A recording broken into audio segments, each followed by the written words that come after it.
அமெரிக்க அதிபர் தேர்தல் இன்னும் சில மணி நேரத்தில் துவங்க உள்ளது. கடைசி நாளில் தலைவர்கள் தீவிர வாக்கு சேகரிப்பில் ஈடுபட்டனர். ஹிலரி கிளின்டனுக்கு ஆதரவாக அமெரிக்க அதிபர் ஒபாமா வாக்கு சேகரிப்பில் ஈடுபட்ட பிரச்சார கூட்டத்தில் இருந்து கூடுதல் விவரங்களை தருகிறார் எமது சிறப்பு செய்தியாளர் ஹரிஹரன்.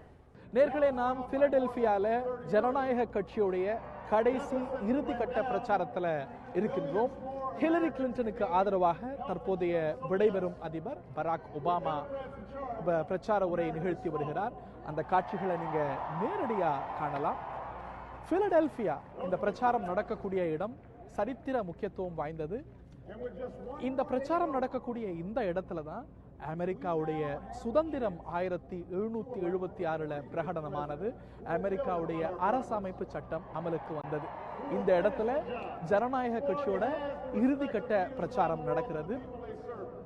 ஹிலரி கிளின்டனுக்கு வாக்கு சேகரித்து தற்போதைய அதிபர் பராக் ஒபாமா, அவருடைய மனைவி மிஷல் ஒபாமா, ஹிலரி கிளின்டனுடைய கணவர் முன்னாள் அதிபர் பில் கிளின்டன், கிளின்டன் தம்பதியுடைய மகள் செல்சி கிளின்டன் ஆகியோர் பிரச்சாரம் செய்து வருகிறார்கள்.